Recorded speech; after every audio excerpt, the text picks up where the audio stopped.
Buenas. Bueno, gracias por venir, a la gente que vino de otros cuatrimestres, de otros años. Bueno, como verán, armamos algo, esto como una especie de híbrido, no lo hicimos nunca. Estamos grabando la clase, la idea es que esta clase después la vamos a editar, y la idea es que quede tanto para nuestra cátedra como para para cualquier cátedra que la quiera subir. Lo que vamos a hacer es, armamos acá un set básico de luces, set de croma. Fíjense, tenemos dos luces que tienen que ver con el fondo, después tres luces que iluminan al personaje. Esto es lo que van a hacer ustedes el lunes que viene en los prácticos. Y después tenemos la cámara. Para este caso, hace un ratito grabamos unas tomas para no tener que hacerlo acá en vivo y que no perder tanto tiempo.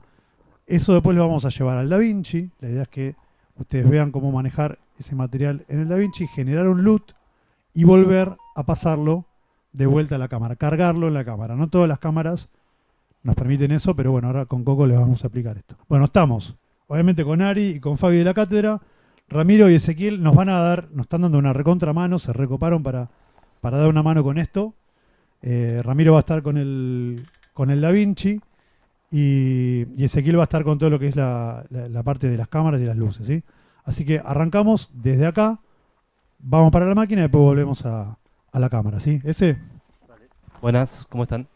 Em, bueno, sobre las luces, lo fundamental para una puesta de croma tiene que ver con despegar el personaje del fondo. No sé si ya han trabajado con croma o no han trabajado con croma. Lo fundamental siempre es iluminar por separado el fondo del personaje, ¿sí? Yo lo que voy a pedir es que si alguien puede venir a hacerme de modelo un rato. Y bueno, bien, bien, bien, bien. Como ven, yo lo que trabajé, a ver, ponete un poquito más adelante, porfa. Siempre es fundamental para el croma que todo lo que está alrededor del personaje, ¿sí? A ver, me voy a poner acá. Que todo lo que está alrededor del personaje, por lo menos en el rango en el que se va a mover, yo acá lo que armé fue un plano medio, digamos. Después ustedes creo que van a poder armar otros tipos de plano y van a tener el uso de todo el set. Acá lo armamos más reducido porque tiene que ver con, bueno, tenía que ver con el espacio de la clase. Pero siempre que el personaje abra los brazos o se mueva o lo que sea, siempre eso tiene que estar con el croma recortado, ¿sí? Después, por ejemplo, si yo armara un plano más general, eh, lo fundamental siempre va a ser el área donde está el personaje moviéndose, ¿sí? Por ejemplo, yo tengo una sombra en este momento de ella, si querés venir un pasito más adelante, ahí está. Yo tengo una sombra de ella en este momento, que si ella, volvé para atrás, que si ella si se viera esa sombra y yo no la necesito, no importa, digamos. Yo lo que puedo hacer, puedo enmascarar al personaje y todo su movimiento y recortar solo el área de croma donde está el personaje, ¿sí? Por lo menos un cachito. Lo fundamental del fondo siempre es que las luces tengan una potencia similar. En este caso usamos dos paneles que todas las luces hoy están al 50%, un poquito menos, que hagan una luz pareja y que el fondo esté lo más liso posible. Ahí ven que usamos unos broches como para estirar la tela. Después otro material que se usa mucho es papel o fondos como más lisos y que no tengan arrugas y tratar de siempre de iluminar lo más parejo posible y que no haya mucha diferencia de potencia, porque después cuando vayan a After o vayan a DaVinci para recortar, siempre lo que tiene que pasar es que cuando pican sobre el verde, sea como la mayor cantidad de verde del mismo tono, digamos, posible. Después, bueno, agregué un contraluz que, digamos, pensando en una apuesta básica, pensamos en una luz principal, una luz de relleno y un contra, que en este caso el contra lo puse del otro lado porque nos daba para la pantalla. Por ahí, por el tema de las arrugas, no sé si me escucha por acá o ahí va. Está bueno no usar un diafragma muy cerrado, porque cuanto más abierto es el diafragma, cuando hago foco en ella, el fondo se me desenfoca y, digamos, todas esas arrugas se difuminan y entonces queda como más liso o más uniforme el fondo. Si uso un diafragma muy cerrado y hago el foco en ella, por ahí queda apariencia de foco en el fondo y se pueden ver las arrugas. Entonces, lo que hoy hacíamos con Coco fue bajar la potencia a propósito de todas las luces para poder usar un diafragma más abierto y así que se desenfoque mejor el fondo. Lo mismo con la distancia entre personaje y fondo. Este set es como ideal. para poder hacer dos puestas de luz diferentes. Y cuanto más me alejo del fondo, menos rebote. Digamos, los paneles, cuando le pegan al croma, rebotan luz verde. Entonces, cuanto más me alejo del fondo, menos de ese rebote le va a llegar a ella. Claro, si ven en las zonas de sombra o en los mismos trípodes, se nota que hay, sí, se nota que hay un reflejo del verde. Siempre, cuando ustedes usen el set, semana que viene o cuando vengan, siempre traten de alejarse lo más posible, iluminar bien parejo el fondo y alejarse lo más posible para que no vuelva como la luz bastarda del verde hacia el personaje, ¿sí?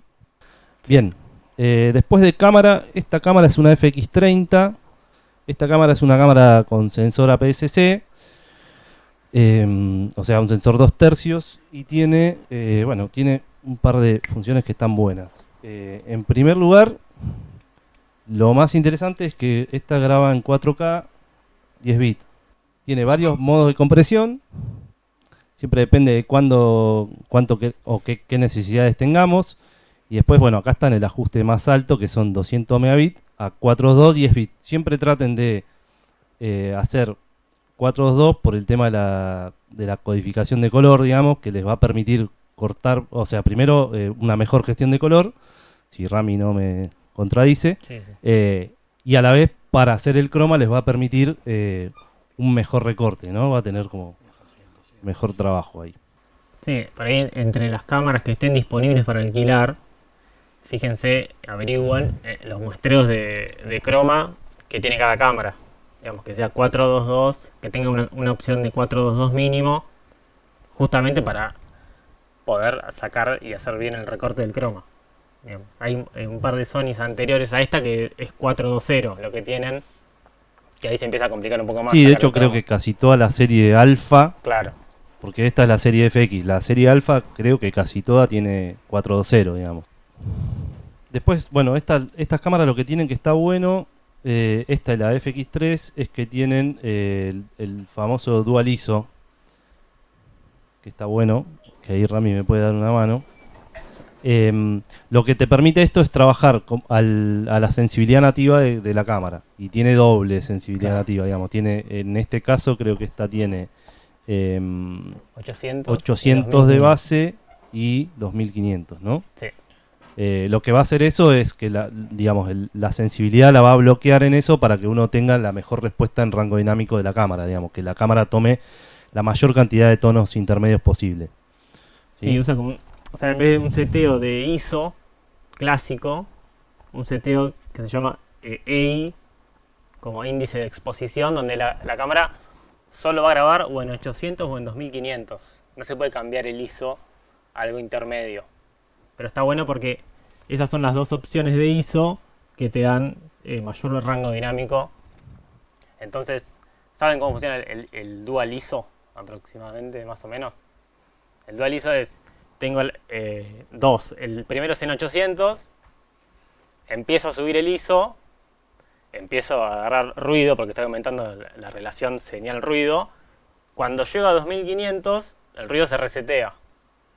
Y si empiezo a subir a partir de 2500, empiezo a ver otra vez el ruido. Pero digo, el ISO 2500 tiene menos ruido que el ISO 1600. Porque con el ISO 1600 estoy usando la base de ISO 800 y en 2500 tengo el mismo nivel de ruido que en ISO 800. ¿Se entiende? Entonces, si estoy grabando en poca luz y por ahí veo que necesito un ISO 1600, me conviene más pasarme, llegar a 2500 y de última compensar cerrando el diafragma, por ejemplo. Y después tiene la posibilidad de, cuando yo le cargo un LUT, ya directamente embeberlo en cocinarlo, digamos, sí. quemarlo adentro del archivo. Entonces yo grabo con el LUT que le importé, digamos, a la cámara, o no, digamos, ¿no? Entonces puedo usar un LUT para monitorear y lo puedo quemar adentro del archivo y ya saltearme como la postproducción, si se quiere, o saltearme una gran parte de la postproducción de color. No sé acá Rami qué recomienda, si activarlo o desactivarlo. Yo pienso que desactivarlo. Sí, salvo que, por ejemplo, si le están usando las cámaras para hacer una transmisión en vivo, Claro. pero digo, si tienen que hacer algo, solo en algunos casos, donde tengan que hacer algo de entrega muy rápida, donde no no se pueden dar el lujo de pasar por una post de color y tienen el LUT adecuado, por ahí es una buena opción embeber el LUT antes de grabar en un perfil que no sea log, digamos. Por ahí conviene grabarlo en log, pero con el LUT ya puesto, para que se vea bien ya el archivo de cómo sale, digamos. Pero Bien. más allá que ese escenario en particular, conviene usar el LUT solo de monitoreo y no para quemarlo en el archivo. Bueno, y después acá en este menú, que es como el primer menú, tiene un par de funciones y acá pueden elegir si en el ISO base va a ser 800 o 2500, ¿ven? Ahí cambia. Y esto, acá van a poder seleccionar el LUT. Ven que, bueno, acá no tenemos ninguno importado. Después ahora cuando vayamos, digamos, de la cámara al DaVinci, del DaVinci a la cámara, podemos probar esta función que sería importar LUT. Y también tiene mucho que ver siempre cómo formateo la cámara o cómo trabajo la cámara en función del proyecto que yo tengo, que es esto que decía Rami de por qué trabajar con embeber el LUT en el archivo final o no. Siempre tienen que pensar un poco en eso, como el concepto de flujo de trabajo, ¿no? De bueno, a dónde voy a ir, bueno, y qué decisiones tomo previo a eso para que Sí. el proyecto sea como lo más eficaz posible. Algo que les puede pasar si usan esta cámara o la FX3, que tiene la opción esta de usar índice de exposición, es que cuando ustedes estén viendo el previo de la imagen, les va a dejar subir el ISO, ¿no? O sea, ustedes Ven que ahí yo estoy subiendo. ven ahí que él lo está subiendo a 8000, 10000, pero solo se está subiendo el ISO para el monitoreo. Digamos, el archivo se va a seguir grabando en el ISO que corresponda, ¿está bien? Entonces, no se confíen en este caso, porque si acá está oscuro en 800 y ustedes lo suben, no van a estar subiendo realmente la exposición, van a estar subiendo solo el monitoreo, ¿está bien? Y la exposición va a seguir estando como en 800 o en 2500, depende de lo que hayan elegido.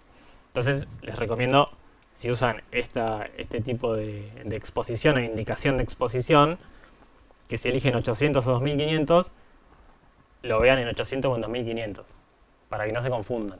Porque es como, si uno no sabe esto, piensa que realmente está subiendo el ISO y después por ahí grabó todo subexpuesto sin darse cuenta. Siempre está bueno, previo a usar una cámara, meter o un videito de YouTube donde te explique los Sí. ajustes o una línea de manual. Eso es como clave para cada vez que graben con cualquier cámara, digamos, ¿no? O por lo menos, si tienen la posibilidad de explorar la cámara, formatearla, resetearla de fábrica, dejarla medio 0 kilómetros y después empezar a insertarle los ajustes que ustedes necesiten, eso está bueno, ¿sí? Nunca agarren una cámara que viene de un rental como viene, digamos, porque muchas veces les va a pasar eso. No sé, me ha pasado que, no sé, han grabado un recital con alguna cámara que alquilé yo y, no sé, grababan ese recital en 720 porque necesitaban mucha memoria, digamos, y después, tipo, empezaba a grabar y decía, no, está grabando en 720, o bueno, por ahí yo no he grabado tanto con esta o con la FX6, la FX3, pero puede pasar esto de que el LUT o el del Dual ISO esté activado y por ahí uno flashea que está grabando a 2500 ISO y está grabando a 800 o cualquiera de esas cuestiones. O sea, es importante también el rol del colorista o de quien haga la postproducción ya desde la previa, digamos, donde yo decido, bueno, a qué formato voy a salir, si voy a salir a salas, si voy a salir a publicidad, si voy a salir a Netflix o a lo que sea. Ya, digamos, hay ciertos estándares que yo tengo que cumplir, que digamos, que hay cámaras que los aprueban o cámaras que no, entonces también la elección de la cámara tiene mucho que ver con la postproducción o con la vía de exhibición directamente, entonces está mucho más integrado como en todo el proceso la parte de distribución y postproducción en la previa, ¿no? Por eso es tan importante planificar de cero los proyectos desde la cámara hasta la sala, digamos, o a la sala o la exhibición. Por mi parte, cualquier cosa igual, voy a estar un rato más. Gracias. Bueno, sí, la charla de hoy tiene que ver con esto que comentaban Fabi y Coco, de unir o trazar un puente por ahí entre la postproducción y la instancia de rodaje, que es algo que se suelen ver como partes separadas. Yo que trabajo en postproducción, suelo entrar a los proyectos cuando ya están filmados, entonces uno no tiene poder de decisión sobre nada de lo que sucedió ya en rodaje, Entonces, teniendo en cuenta la actividad que tienen que realizar ustedes a partir de la semana que viene, la cátedra consideró que era una buena oportunidad para comentar o tocar ciertos temas desde dos roles específicos que vamos a hablar ahora, que los puedan ayudar, digamos, a mejorar la postproducción, teniéndolas en cuenta al momento de rodaje, incluso en la previa del rodaje. Entonces vamos a hablar de dos roles. Uno es el rol de edit, que es como el técnico de imagen digital, sería como en español, que en un rodaje, digamos, lo podríamos considerar como un consejero o la mano derecha casi de quien haga dirección de fotografía, porque es el que se va a encargar de aconsejar cómo exponer ciertas cosas y sobre cómo visualizar la imagen y acercar un poco la imagen que uno ve en un monitor en el set a cómo va a terminar siendo esa imagen una vez hecha la corrección de color. Que a la vez se relaciona con otro rol que hay en un rodaje, que es el del data manager, que a veces son roles que suelen convivir en una misma persona, digamos, dependiendo de la escala de la producción. A veces DIT y data manager son roles que cumple una misma persona, pero que tienen responsabilidades y funciones muy diferentes. Ahí hay un punteo de las responsabilidades del DIT, ¿no? Y ahí ya al último dice descarga y asegura el material en caso de que no haya data manager, ¿no? A veces las responsabilidades del data manager recaen sobre el DIT y las responsabilidades del DIT recaen sobre el data manager. Es más común que haya un data manager y que no haya un DIT a que haya un DIT y que no haya un data manager. Y una de las, digamos, dentro de todas las responsabilidades y las cosas que sabe el DIT y que puede aconsejar al DF es justamente la elección de una cámara, dependiendo las necesidades de la producción, digamos, de qué tipo de archivo necesita generar, que eso a la vez también va a estar aconsejado por el data manager teniendo en cuenta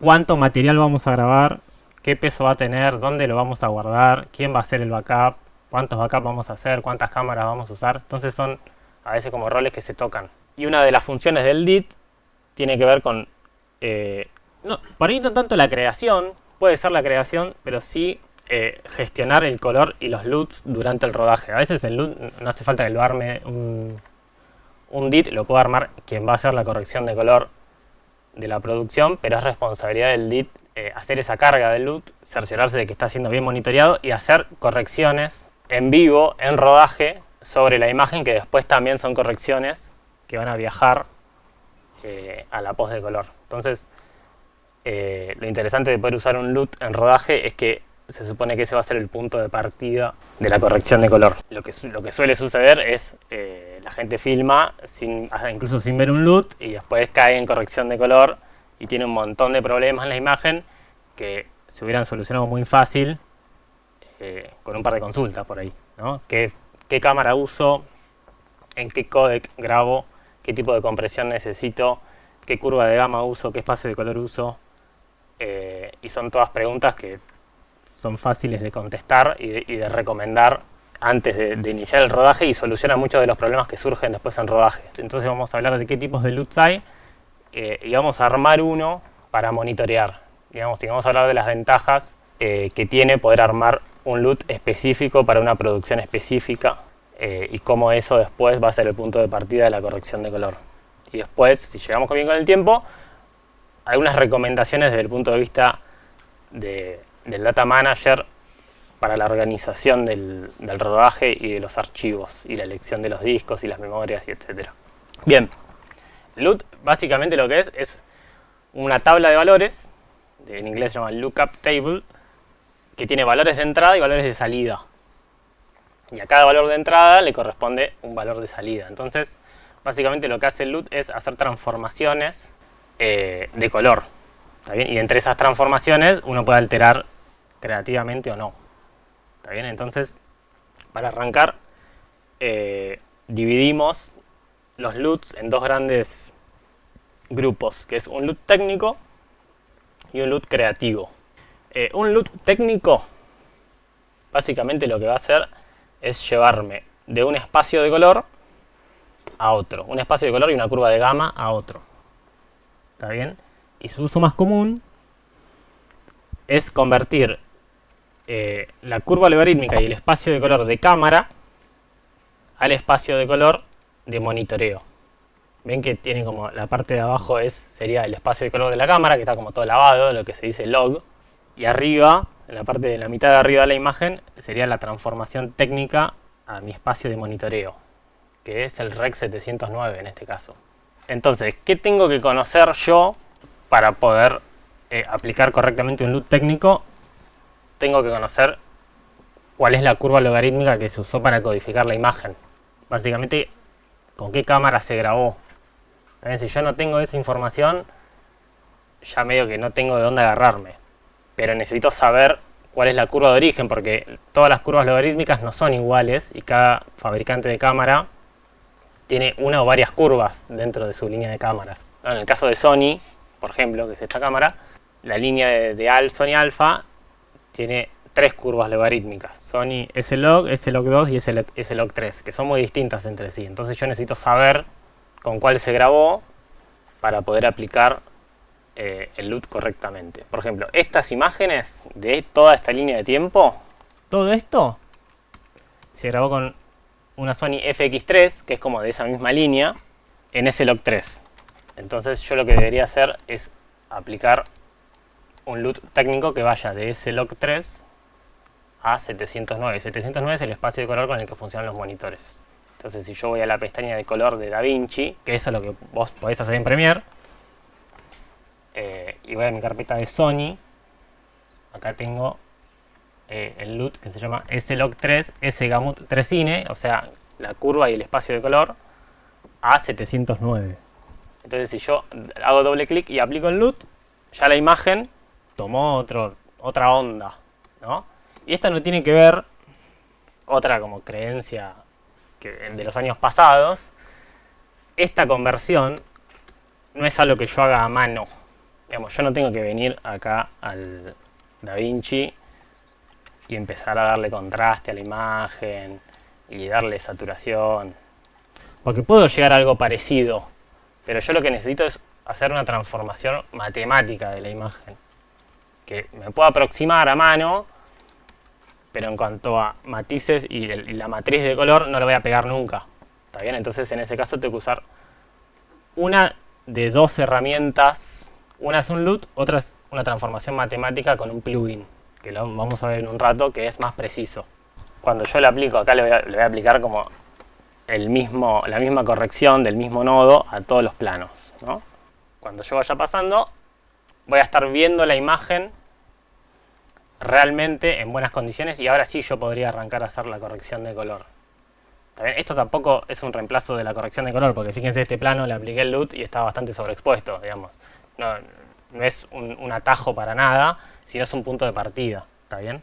Esto es el caso de la Sony, por ejemplo. Si voy a otra línea de tiempo, estos son planos de Blackmagic, por ejemplo. Y Blackmagic tiene 500 curvas de log y de espacio de color. Tiene todas estas para elegir.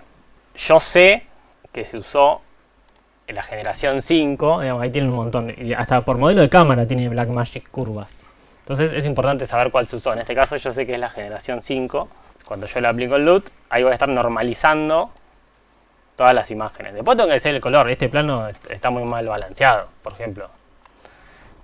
Pero por lo menos estoy viendo las cosas como son, ¿no? Si yo viera el plano así, ustedes podrían decirme si está bien o no expuesto este plano, si está bien balanceado o algo así. No pueden decirme nada del plano porque no lo están viendo correctamente.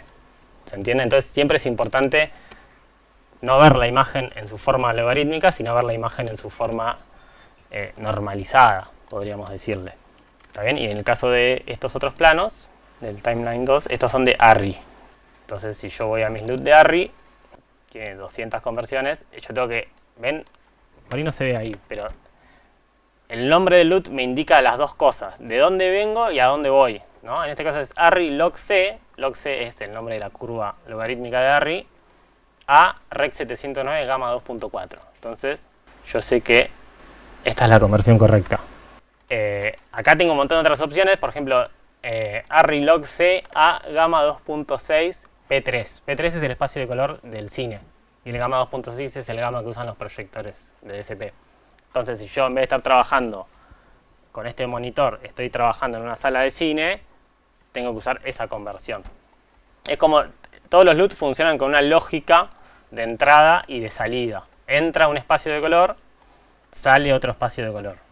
La otra opción que tiene DaVinci a esto, a usar un LUT, es usar una conversión de espacios de color, que básicamente hace lo mismo, pero en vez de usar un LUT, hace como una cuenta matemática de cómo ir de una curva a la otra. ¿Ven? Si yo arrastro, es un plugin, ¿no? Acá está, en DaVinci, esto no es tampoco es una clase de DaVinci, digamos, ni de corrección de color en sí, pero sobre algún software hay que estar trabajando. En este caso va a ser DaVinci.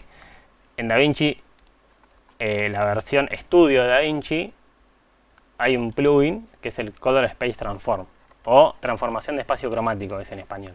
Y acá se hace como más evidente todo esto que hablamos de la entrada y la salida, porque lo que me va a decir es cuál es el espacio de color de entrada, cuál es la curva gamma de entrada, o sea, la curva logarítmica, y cuál es el espacio de color y la curva gamma de salida. Entonces, todo esto que lo hago con un LUT, lo puedo hacer acá manualmente.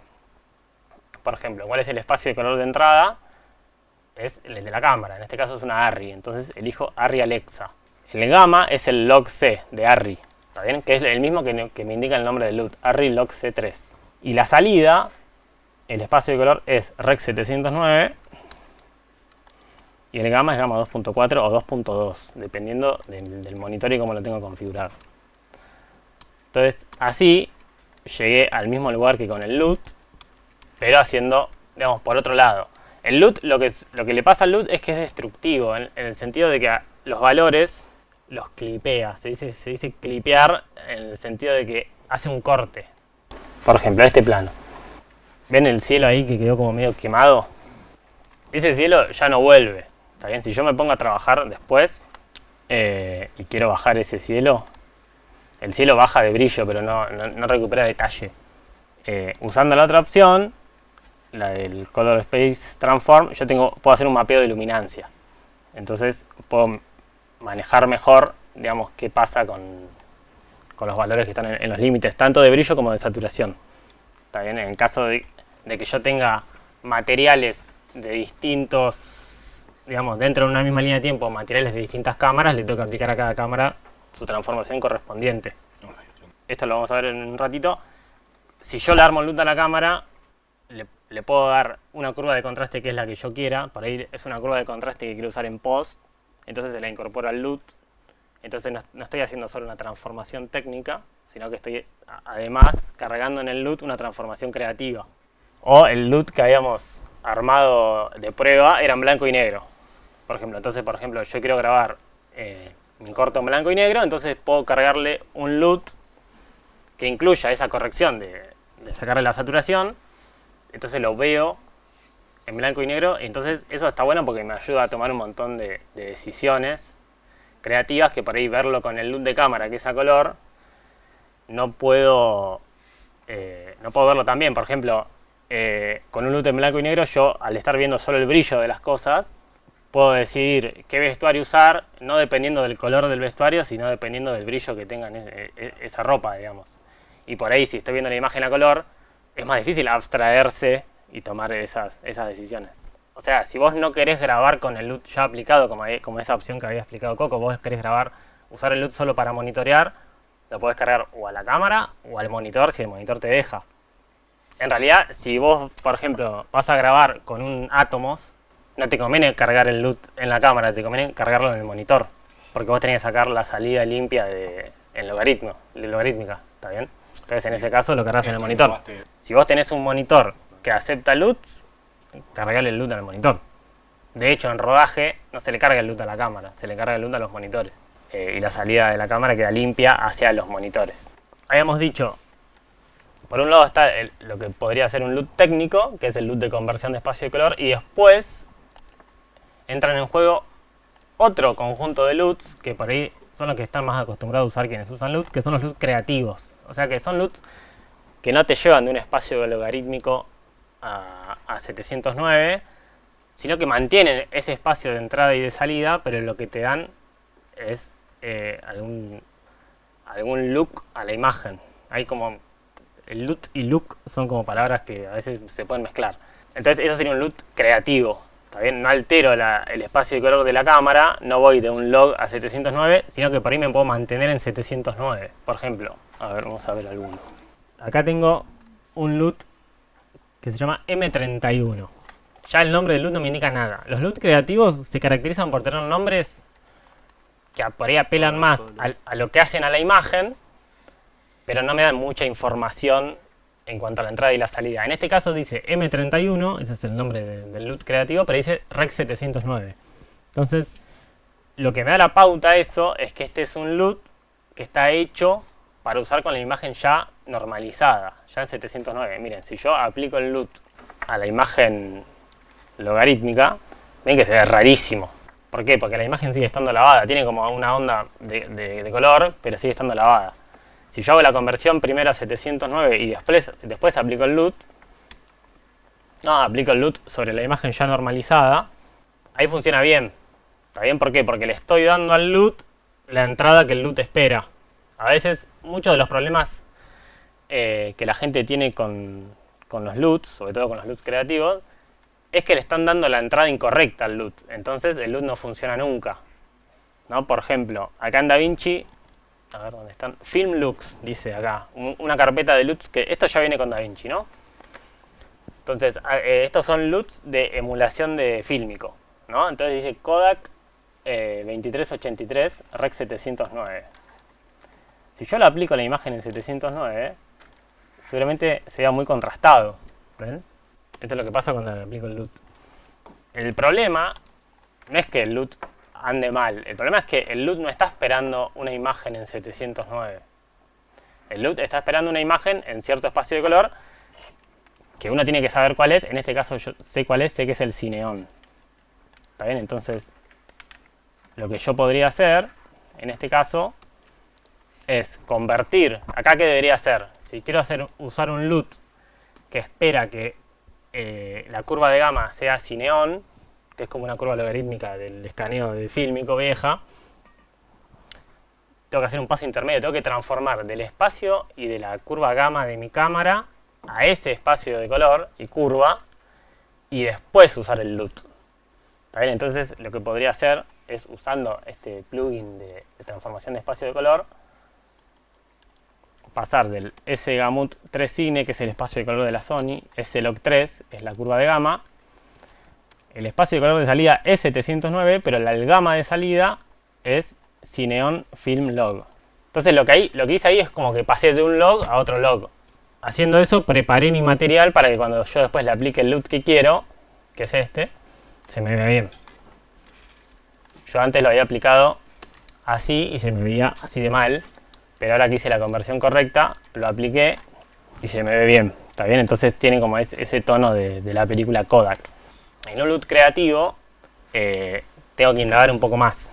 Estos LUT también son destructivos, digamos. Son bastante destructivos. Sí.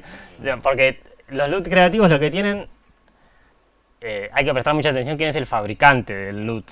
Porque el LUT técnico, el fabricante es el fabricante de la cámara. Entonces el mapeo tonal lo va a hacer bien. Y la transformación de espacio de color también. Un LUT creativo, por ahí lo hice yo en DaVinci en 5 minutos y te lo vendí.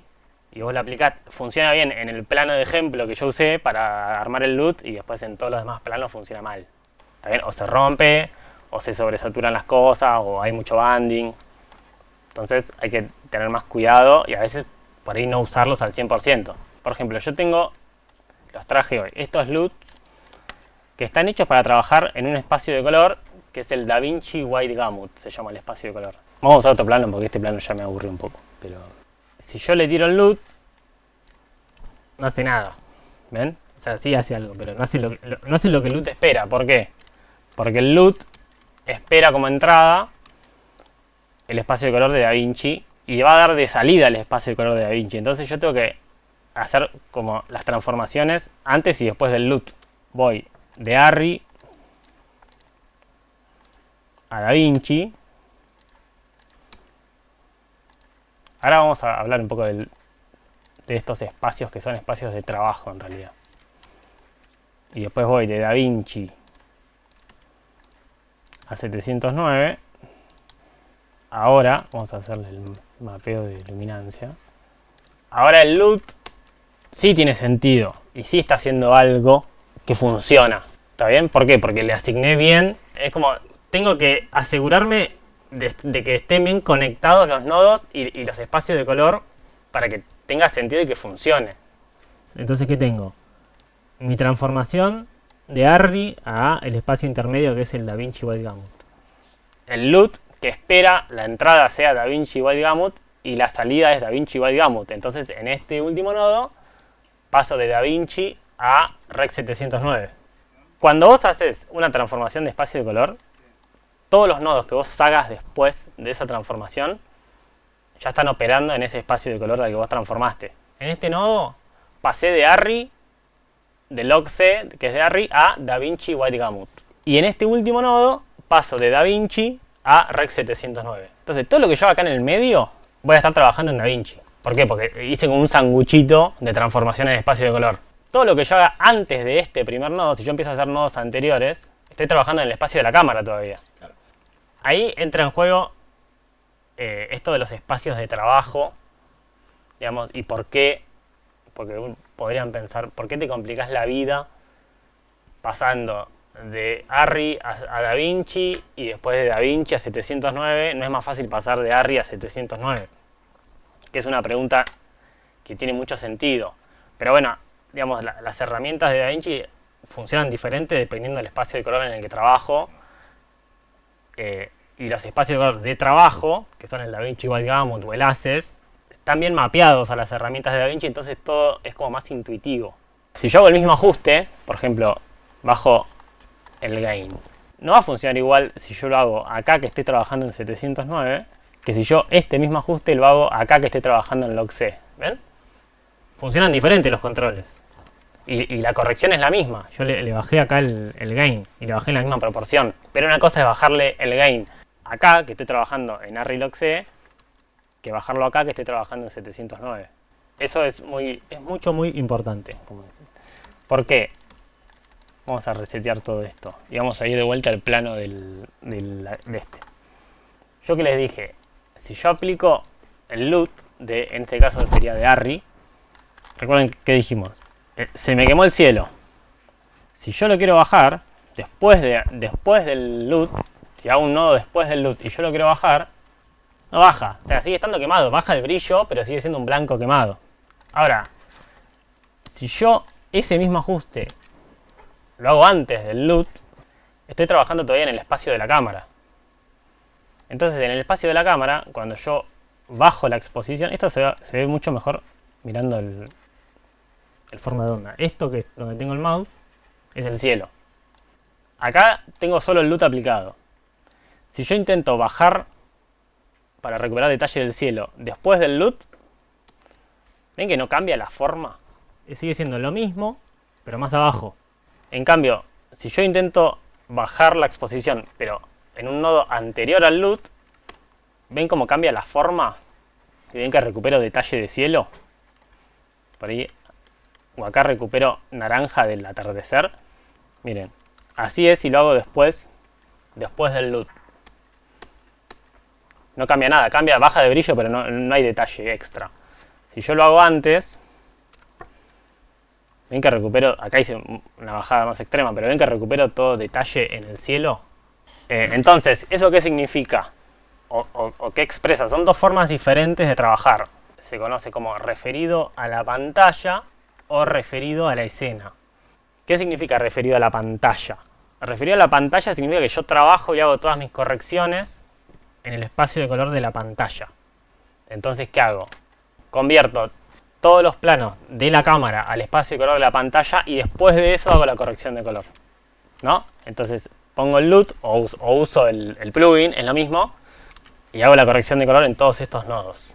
Digamos, ¿qué implica eso? Implica, ven ahí los gráficos de los gamut. Implica que yo pasé del gamut grande de la cámara. El gamut indica, digamos, los colores que captura la cámara y las saturaciones. Los colores y las saturaciones. Cuanto más grande es el gamut, mayor cantidad, sobre todo de saturación, voy a poder alcanzar. ¿Está bien? Y el otro espacio, el Rec 709, tiene un gamut chiquitito. Entonces, cuando yo le aplico el LUT, estoy transformando de ese espacio grande a ese espacio chiquito. que es mi espacio de visualización. Entonces yo empiezo a hacer color cuando ya estoy en 709, o sea, después de aplicar el LUT, voy a estar operando en ese espacio de color que es muy chiquito. Si yo empiezo a hacer color antes de aplicar el LUT, o sea, antes de aplicar el LUT no estoy diciendo que primero hago color y después le meto el LUT. El LUT se lo pongo al principio, pero significa si yo trabajo en nodos antes del LUT o en nodos después del LUT. ¿Está bien? Aplicar el LUT lo voy a hacer igual. Y lo voy a hacer, es lo primero que voy a hacer. Cuando yo empiezo a trabajar referido a la pantalla, o sea, después de la transformación, ya estoy prisionero del espacio de color de mi pantalla. No puedo salir de eso chiquitito que veían recién. No, por eso conviene siempre hacer la corrección de color en esto que se llama referido a la escena. Referido a la escena, ¿qué significa? Que hago la corrección de color antes de la transformación de salida. Entonces, esto es referido a la escena, esto es referido a la pantalla. Y aparte, ¿qué pasa si lo hago referido a la escena? Si yo me voy de acá y me voy al cine, a terminar el color en el cine, como yo tengo todos los ajustes hechos en el espacio de la cámara, solo si después voy a un proyector de cine que funciona con un espacio de color P3, simplemente puedo cambiar el LUT y poner el que corresponda, ¿no? Gama 2.6 P3. Acá no se va a notar la diferencia, pero eso, digamos, hace que yo pueda ver la misma imagen cambiando la salida, porque toda la corrección está hecha antes. Si yo ya hice la conversión de espacio de color e hice la corrección de color después de eso, ya después no puedo ir a otro espacio más grande. ¿Se entiende? La idea es, hago la corrección de color en el espacio más grande que pueda y me achico al final. Entonces ahí entran esto que hablábamos de los espacios de trabajo, ¿no? Que son el Access o el DaVinci Wide Gamut, que son espacios de color muchísimo más grandes que los espacios de cámara. El espacio de color de la cámara a la izquierda, el espacio de color de trabajo en el centro y el espacio de color de salida al final. Entonces ven que el espacio de color de trabajo en DaVinci Wide Gamut es mucho más grande que el espacio de color de la cámara. Entonces si yo convierto del espacio de color de la cámara al espacio de color de trabajo, mantengo toda esa información de cámara. Son dos formas de trabajo. O sea, hacer esto, trabajar antes del LUT, es trabajar referido a la escena en el espacio de color de la cámara. Si yo lo que hago es una transformación a DaVinci, también es trabajar referido a la escena, porque el rango dinámico de ese espacio de color es gigante y me mantiene todo lo que hice o todo lo que traje de la cámara. ¿Está bien? Es como, para mí es la mejor forma de trabajar. Otros usan el Access. Access, por ahí lo escucharon nombrar, funciona igual. Pero en vez de transformar de ARRI a DaVinci, transformo de ARRI a Access, y de Access hago la salida al monitor. Los espacios de reproducción de salida son estándar. Digamos, ya lo sé qué configuración tengo que tener. Lo que tengo que averiguar siempre es qué cámara es. ¿Está bien? Y trabajar en este espacio intermedio está bueno cuando tengo, por ejemplo, un documental que está grabado la mitad con una ARRI, material de archivo que está en MiniDB, pero que el espacio de color es 709, y tengo planos grabados con una Sony y otros planos con una Blackmagic, ¿no? Por ejemplo, hagamos una línea de tiempo que represente eso. Yo tengo mi línea de tiempo con planos de Blackmagic y le puedo sumar un plano de la Sony y un plano de la ARRI, si quiero. Entonces, en una sola línea de tiempo tengo tres cámaras distintas. Como vimos recién, me va a convenir trabajar referido a la escena, no referido a la pantalla. Pero ¿qué pasa? Si yo no hago convivir todos los planos en un mismo espacio de color, voy a estar trabajando en tres espacios de color diferentes. Entonces, en ese caso, si yo opto por trabajar en DaVinci Wide Gamut, lo que voy a estar haciendo es unificar todo en un solo espacio de color. Entonces, si yo hago la transformación adecuada de entrada, ¿no? Voy a hacer, acá voy a ir de Blackmagic a DaVinci Wide Gamut en este plano.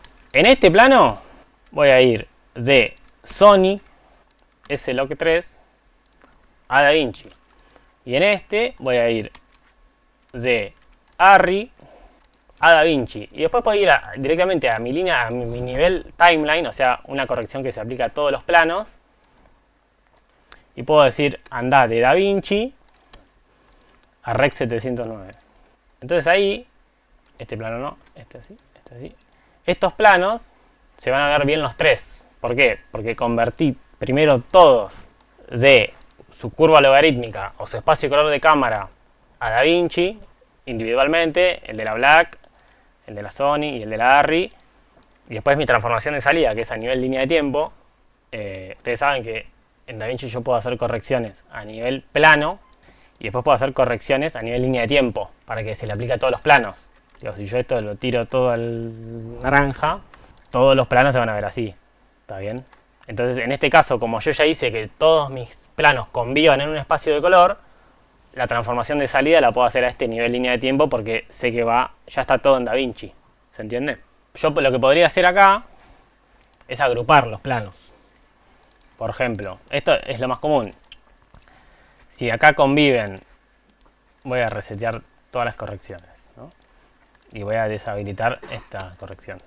Si yo sé que todo esto es Blackmagic, yo lo puedo agrupar y le pongo Blackmagic, ¿no? Y estos dos son de Sony, los agrupo y le pongo Sony. Entonces se me abren niveles de corrección. Esto, digamos, se corre un poco del tema de la charla, pero está bueno saberlo. Donde ahora se me habilitan a hacer correcciones a todo este grupo. O sea, yo tengo todos los planos de Blackmagic agrupados, entonces yo puedo hacer ahora correcciones que se le apliquen a todos los planos que forman parte de este grupo. Entonces, por ende, se le van a aplicar a todos los planos de Blackmagic. Por ejemplo, si todo está en la misma cámara, vos podrías agrupar por escena, por ejemplo. Bueno, de este plano a este plano es la escena 10 y listo. Porque le quiero dar a toda la escena esa un look medio particular que lo voy a hacer a todos los planos. Pero acá se me habilitan como otros niveles de corrección, donde esto que yo hice recién lo puedo aplicar a nivel grupo. Entonces todos estos planos de la Black le aplico la conversión a DaVinci. Entonces la hago una vez sola porque todos los planos ya van a compartir ese nodo, digamos. Y después, bueno, y ahora nos metemos por ahí en la parte más interesante, que ya hablamos un poco de eso, que es estos LUTs, que son como un híbrido entre un LUT creativo y un LUT técnico, que es lo que se llama Show LUT. No sé si lo han escuchado hablar del Show LUT. El Show LUT es básicamente un LUT que está creado específicamente para una producción y que lleva no solo la transformación técnica del espacio de la cámara al espacio de monitoreo, sino que además tiene adentro transformaciones creativas, ¿no? Por eso es un híbrido entre los dos tipos de LUT que hablamos recién. Entonces, lo que hace el Show LUT es atender a las necesidades específicas de lo que voy a grabar. Es lo que habíamos hablado hoy. ¿Por qué voy a armar un LUT en DaVinci si la cámara ya me trae mi LUT? Bueno, porque cuando vos armas el LUT, le haces todas las correcciones que vos querés que tenga o que vos necesitarías para visualizar la imagen. Por ejemplo, el año pasado, por una publicidad, lo que querían hacer era sobreexponer toda la imagen en un stop, ¿no? El chabón decía, el DF me decía, que tenía escenas que eran un poco oscuras, entonces al momento de grabarlas, quería que sobreexponer todo y grabar todo un stop más arriba. Después bajarlo, pero grabando todo un stop más arriba te alejabas de la zona de ruido, que tiene sentido. Entonces, ¿qué me pedía el chabón? Haceme un LUT que me haga la transformación de la Sony a 709, pero incorporemos, digamos, esa compensación de exposición en el LUT. ¿Para qué? Para que yo no tenga que estar viendo la imagen sobreexpuesta, sino que yo esté viendo la imagen bien, y cuando yo esté viendo bien la imagen, en realidad la esté sobreexponiendo. Como quería sobreexponer la imagen en un stop, él necesitaba que el LUT a la imagen le haga esto, miren. Entonces, supónganse que esta es la escena real. El LUT, cuando lo activaba, se veía así la escena. Entonces, ¿para qué le servía a él que esto haga, que tenga este efecto? Porque él en cámara, esto voy a hacer lo que él haría en cámara. Iba a abrir un stop, esto sería abrir un stop en cámara, y lo iba a ver bien en cámara, y lo iba a filmar así. Pero en realidad lo iba a filmar así. ¿Por qué? Porque el LUT es el que le estaba bajando el stop. ¿Se entiende? Entonces, cuando él lo esté viendo bien, en realidad se va a estar grabando así. Porque cuando vos, vamos a ir a un plano que esté expuesto más o menos.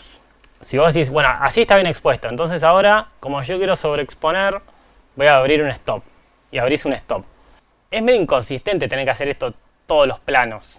¿Está bien? Porque llega un momento que por ahí estás viendo el plano sobreexpuesto y te empieza a gustar cómo se te ve el plano sobreexpuesto. Entonces decís, no, ahora quiero que esto sea mi exposición correcta. Entonces tengo que hacer esto, que es subir otro stop más de luz. Entonces, digamos, no lográs mucha consistencia. Teniendo que ver, o sea, porque nunca ves la imagen como realmente la querés. Estás viendo la imagen siempre incorrectamente y tenés que estar aclarando a todo el mundo que lo que está viendo en realidad no es como se va a ver porque vos en realidad estás compensando. Entonces, teniendo como ese bajón de exposición en el LUT, hace que uno logre más consistencia porque siempre estás viendo bien la imagen y cuando la estés viendo bien, en realidad la estás sobreexponiendo. Vamos a este plano. Entonces, por ejemplo, si yo digo, me encanta ese LUT fílmico que tiene el DaVinci y quiero que ese sea mi LUT de monitoreo. Bueno, se puede hacer. Si vos tenés que saber que tenés que pasar para armar ese LUT de la Sony a ese otro espacio que se llama Cineon,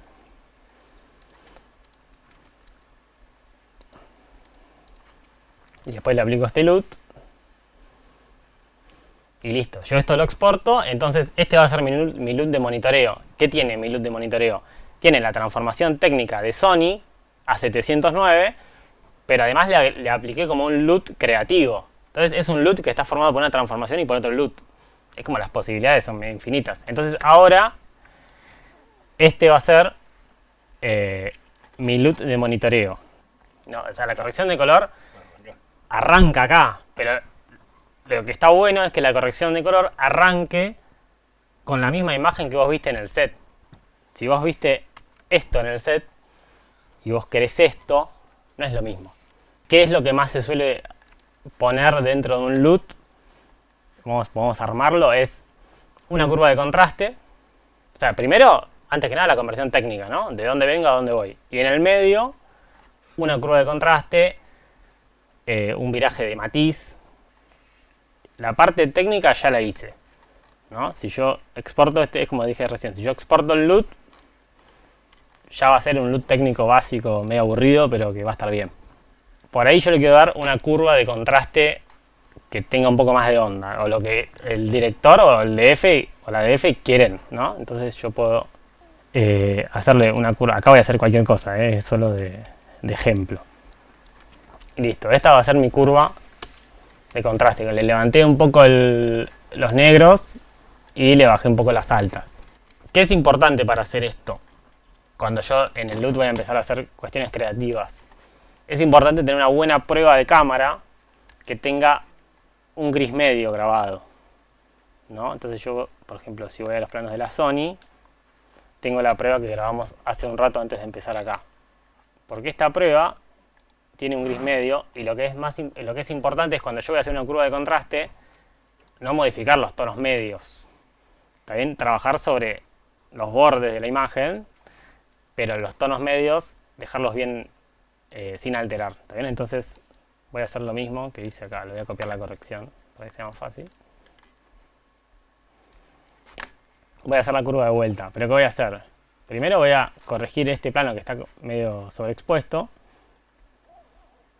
Después lo voy a desactivar eso, pero es solo para poder hacer bien esto. Voy a pinchar mi gris medio. Entonces se me marcó en la curva. Entonces le voy a hacer como 2 puntos de control antes y después, como para que esos tonos no se modifiquen. Y después le voy a dar el contraste que yo quiera.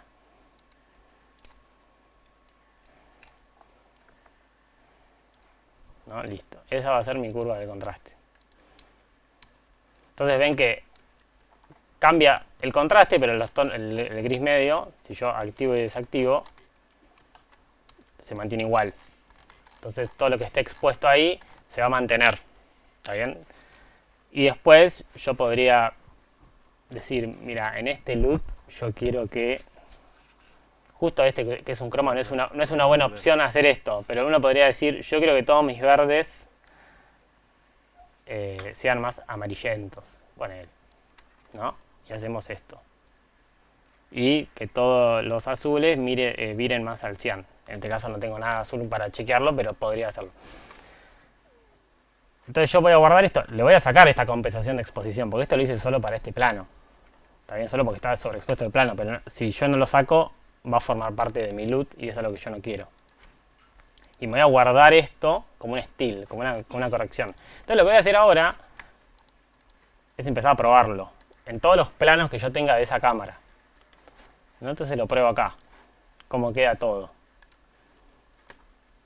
Ven que el fondo, que era azul, ahora es más verdoso. Y también puedo ver el efecto de la curva de contraste que le hice, ¿no? ¿Qué es lo ideal? Lo ideal, o sea, el LUT no tiene que funcionar a la perfección en un plano. Digamos, yo no tengo que agarrar este plano y corregirlo a morir. Porque cuanto más tiempo pase en este plano, el LUT solo me va a funcionar bien en esta situación. Entonces, lo que yo tengo que lograr es un LUT que me aproxime a lo que yo quiero, pero que si yo lo voy pinchando en diferentes planos, funcione más o menos en todo. Repito, no tiene que ser que lo vea y diga listo, no hay que hacer color, esto está perfecto, vamos. Es como una aproximación. Y una vez que esté convencido, puedo generar el LUT, ¿no? Que si yo le doy clic derecho, el LUT se me va a generar de todas estas correcciones que yo tenga a nivel clip. ¿Está bien? Este nodo está vacío, lo voy a borrar. Entonces, para repasar, voy a salir de la Sony a DaVinci. Al final voy a salir de DaVinci a 709 y en el medio voy a hacer las correcciones creativas que yo considere. Entonces, mi entrada de Sony es el OC3, es Gamut 3.cine. Mi salida es 709. Si eso está bien, el LUT va a andar bien. Entonces yo pongo generar LUT. Ahí tengo distintas resoluciones de LUT.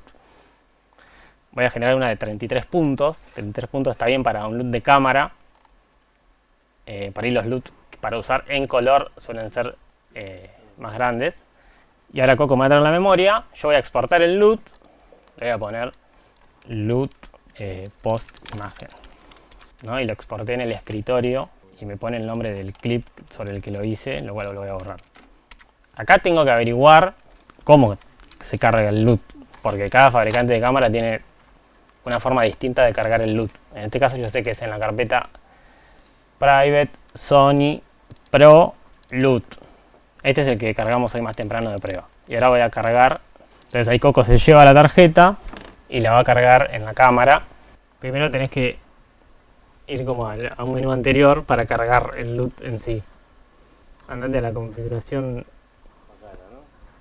No, más en el de abajo.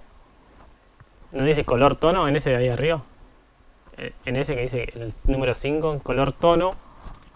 Gestionar LUT usuario. Importar. Elijo un slot, ahí le pones soporte y en qué ranura está la SD y ahí le cargas el LUT. LUT post de imagen. Una vez que lo cargas, ahí sí lo podés seleccionar. Para usar dice seleccionar LUT. Ahí. Y es el usuario 2.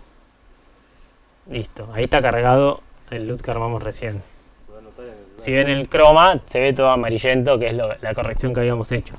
Y si hay alguien con algo azul, seguramente se vea recontra cian. Fíjense la diferencia de color entre el monitor y lo que es el croma de verdad, ¿no?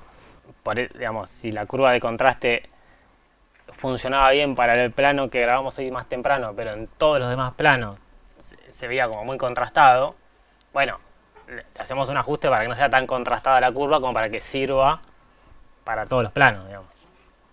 Después a cada plano en particular le puedo hacer correcciones particulares. Incluso en el set se le pueden hacer correcciones de color usando no el DaVinci, pero si usas el Silver Stack, que es para Mac, vos podés tener como la señal y podés hacer correcciones que después podés mandar al colorista, que se llama CDL, ¿no? Color Decision List, que son correcciones muy básicas, que es contraste, offset, saturación, pero sí, son como correcciones bien primarias que viajan en un archivo que es compatible, no es para un software en especial, sino que es compatible con muchos softwares. Entonces ya sabés que digamos, quien hace color ya tiene el LUT que usaron y la corrección que le hicieron en el set ese día a ese plano. Pero es como una referencia, ¿no? Siempre es una referencia. Lo importante es este LUT que yo creo, esto medio que en caso de que usen cualquier LUT, que el LUT viaje con los archivos y que cada uno que tenga que hacer algo con los archivos aplique ese LUT. Digamos, que quien edite, lo peor que les puede pasar es editar una película así, viendo la imagen así 6 meses. ¿Por qué? Porque si vos ves así la imagen todos los días, te acostumbras a que se vea así, y cuando llegas a la post y le metiste un poco de contraste, ya saltan todas las alarmas, ¿no? Pero eso es porque estuviste viendo el material no de la forma en la que se grabó, no en la forma en la que tiene que ser visto, sino que lo viste en log. Entonces si usan un LUT, ya sea que arman un LUT o eligen un LUT y que funcione para la cámara, está bueno que siempre viaje ese LUT con los archivos y quien tenga que editar aplique ese LUT a toda la imagen. Entonces que estés editando, mirando la imagen como corresponde. Hay toda una pata. Yo sabía que íbamos a llevar medio juego de tiempo a esta parte, entonces traje como unos tips que les pueden servir. Lo principal es no le den el rol de Data Manager, no lo subestimen el rol. Es como, bueno, baja los archivos Pepito, que trajo la notebook. Porque vos te gastaste 300 lucas en esa jornada y le estás confiando todo lo que se grabó a alguien que por ahí no la tiene tan clara, ¿está bien? Entonces no es algo para subestimar. A la hora de copiar los archivos, elijan un nombre para toda la producción, armen una carpeta con cada jornada y cada fecha, empezando por el año, así la pueden aprender mejor. Dividan archivos de cámara, archivos de sonido, reportes de cámara, frames. Dentro de la carpeta de cámara, dividan entre cada unidad de cámara.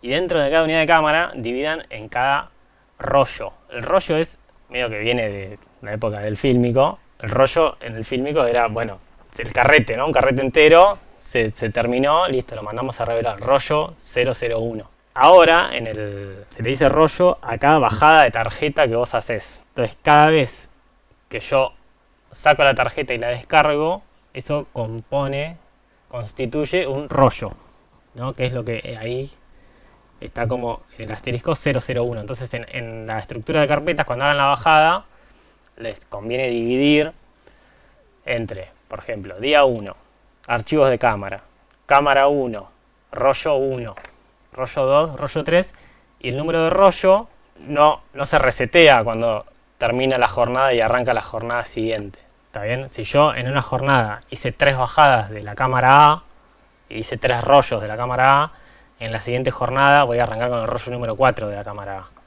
Porque eso hace que uno ponga los archivos en carpetas con nombres diferentes y es bastante útil en cámaras que siempre cuando yo la formateo resetean el nombre del archivo.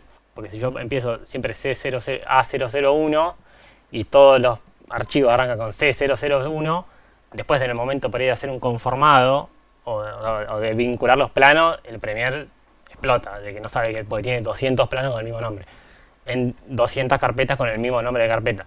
Digamos, cuando yo como Data Manager te doy una tarjeta, siempre te doy una cinta que tiene esa información, que es el número de cámara, de unidad de cámara A, B, C, dependiendo de la cantidad de cámaras que tenga, el número de rollo que están por filmar y en qué memoria lo vas a grabar. Lo ideal es que cada memoria esté nomenclada, ¿no? Por ejemplo, van a grabar, yo grabé acá en este set una serie el año pasado, eran 3 cámaras y había, no sé, 8 tarjetas.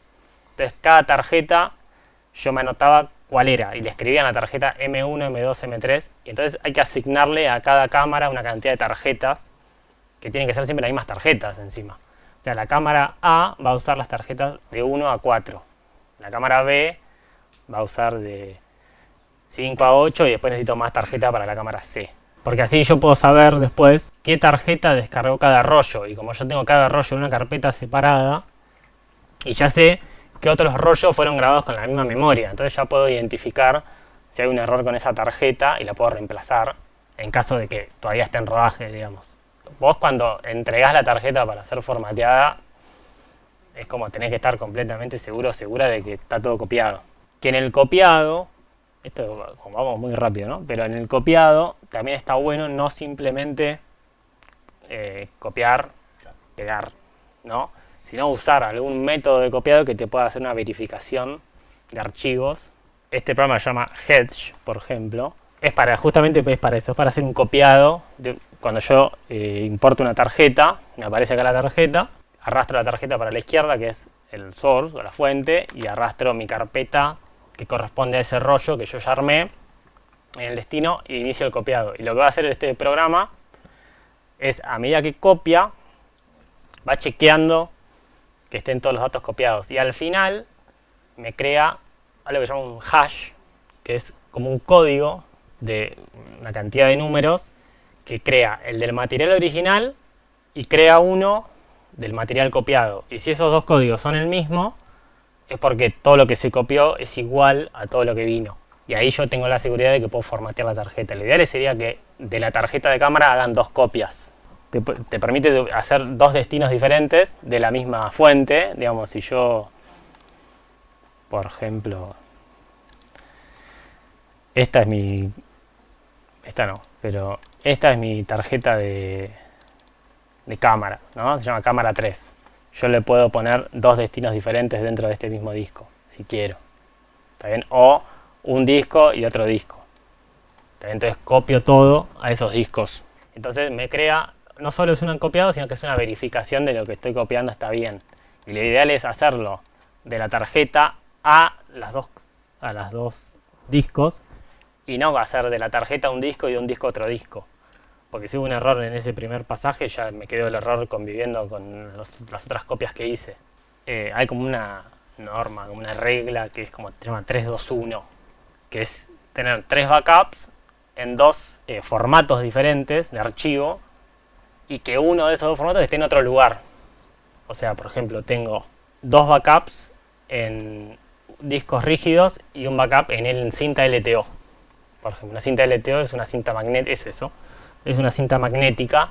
Entonces ahí yo ya tengo 3 backups y tengo backups en 2 formatos diferentes, porque tengo uno en un disco duro y uno en LTO. Entonces si se prende fuego donde yo tengo mi casa, donde yo tengo los otros 2 discos, siempre tengo la otra copia segura. Es medio paranoia, ¿no? Pero está bueno tenerlo. Y otra cosa a tener en cuenta es que también es responsabilidad del data manager, es elegir las memorias y elegir los discos donde voy a copiar. Digamos, lo peor que puede pasar en un set es que estén todos listos para grabar y que no haya una memoria disponible para grabar, porque ahí existe un cuello de botella en algún lado que hay que solucionarlo porque hay que grabar, digamos. Entonces hay que calcular bien cuántas memorias voy a tener disponibles para grabar por cada unidad de cámara, cuánto le calculo yo que van a grabar por día. Le puedes calcular administrativa técnica, ¿no? 70 minutos por cámara por día. Entonces yo ya sé que tengo que copiar. Digamos, dependiendo la configuración de cámara, ya puedo saber cuánto va a pesar todo lo que se filme en un día, porque ya puedo calcular por la cantidad de minutos que van a filmar. En base a eso puedo elegir las memorias, en base a eso puedo elegir los discos, porque después tengo que calcular cuántos días vamos a filmar. Porque si yo voy a filmar 100 gigas por día y vamos a grabar 30 días, son 3 teras de material. Entonces necesito por lo menos 3 discos de 3 teras, digamos. Entonces eso es un gasto también. O un disco RAID que tenga dentro una bahía que tenga muchos discos, y eso me va a dar más velocidad. Y tengo que tener en cuenta en qué compu lo voy a copiar, qué puertos USB tiene disponibles, qué lector de memoria voy a usar y cuál es el disco al que lo voy a copiar. A veces hay un backup que no lo hace el data, lo hace un laboratorio digital.